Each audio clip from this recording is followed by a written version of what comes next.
सभी का स्वागत है। राजस्व वसूली, ओवरलोडिंग के खिलाफ कार्रवाई, बस और टैक्सी के परमिट बढ़ाने समेत परिवहन विभाग के सभी पैमानों और मापदंडों पर प्रदेश में पहले स्थान पर चल रहे जयपुर आरटीओ प्रथम में जनता के कामों की तेजी लाने के लिए डीटीओ के खाली पदों पर नियुक्ति दी गई है। आरटीओ प्रथम राजेंद्र सिंह शेखावत से बात की वरिष्ठ संवाददाता सुदर्शन सिंह शेखावत ने। आरटीओ फर्स्ट में डीटीओ के कुछ बदलाव किए गए हैं। मुख्यालय के आदेश से ये बदलाव किए गए हैं। इसके चलते कार्यों में क्या सुगमता आएगी और किस तरीके से चेंजेस होंगे। जयपुर आरटीओ फर्स्ट राजेंद्र सिंह शेखावत हमारे साथ में मौजूद है। कुछ फेरबदल किया गया है डीटीओस की पोस्ट में।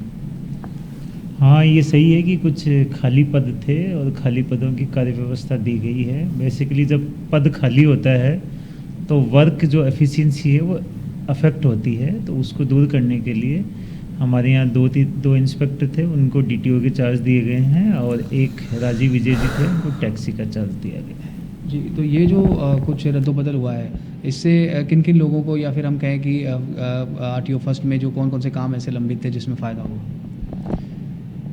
आरटीओ फर्स्ट में तो आम जनता की जो काम है उन्हीं को प्रायोरिटी देते हैं। वैसे भी डेमोक्रेसी का मतलब जनता के लिए और जनता के द्वारा होता है। चाहे आरटीओ हो, चाहे आरटीओ में अदना सा कोई बाबू हो, चाहे कोई चपड़ासी हो, हमारा काम है कि पब्लिक को फैसिलिटेट करना। ये जो डीटीओस की पोस्ट आपने जो खाली थी वो कौन कौन सी थी और उससे कौन कौन से रुके हुए काम जो है वो शुरू होंगे फिर से? मूलतः है, एक तो जैसे राजीव विजय जी हैं, उनका हमने पैसेंजर में किया है। पहले वो टैक्सी में थे, टैक्सी से पैसेंजर में गए हैं। इसमें जितने भी बसें हैं, ई रिक्शा है, ऑटो रिक्शा है, इनके रजिस्ट्रेशन है, इनके बकाया टैक्स की वसूली का काम करेंगे। इसके अलावा वहाँ संजीव दलाल जी को जो डीटीओ लाइसेंस है उसके रिक्त पद का चार्ज दिया है, ताकि वो जो लाइसेंसिंग का काम है उसको स्मूथली देख सके। और एक यहाँ पर हमने जो डीटीओ एनटी के पद पे लगाया है ग्रेस अग्रवाल जी को, उनका काम है कि टू व्हीलर का जो काम है उसको स्मूथली कर सके। बेसिकली जब डीटीओ नहीं होता है, यानी टीम का मुखिया नहीं होता है, तो पूरी टीम इधर उधर हो जाती है, जनता के काम में व्यवधान होता है। और चूंकि हम कटिंग एज पे बैठे हैं डेमोक्रेसी में, आज डेमोक्रेसी में जनता के बीच में यदि कोई सरकार का मैसेज जाना होगा तो ग्रास रूट पे बैठा हुआ जो एक पब्लिक सर्वेंट होगा उसी का जाएगा।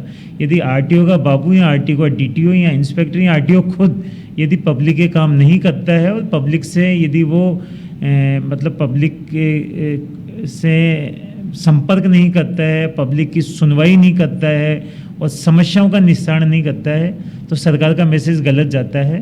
और वर्तमान सरकार का स्पष्ट मैंडेट है, पब्लिक से मिलिए, पब्लिक के काम कीजिए, तो इसीलिए स्मूथ करने के लिए ये सारी व्यवस्थाएं की गई है। जी बिल्कुल। तो लगातार जिस तरीके से ओवरलोडिंग की कार्रवाई हो या फिर राजस्व वसूली समेत जो तमाम मापदंड है उस पर पूरे प्रदेश में आरटीओ जो प्रथम है जयपुर वो पहले नंबर पर बने हुए हैं और कोई जो काम है जनता से जुड़े हुए वो यहाँ पर सफ़र नहीं करे। इसके लिए डीटीओस की कुछ जो पद हैं, जो खाली रिक्त पद थे, उसमें भी यहाँ पर बदलाव किया है। इससे जो कार्य है वो और सुगमता से यहाँ पर होगा। श्याम शर्मा के साथ सुदर्शन शेखावत, जन टीवी, जयपुर। राजस्थान हाईकोर्ट को 7 नए न्यायाधीश मिलने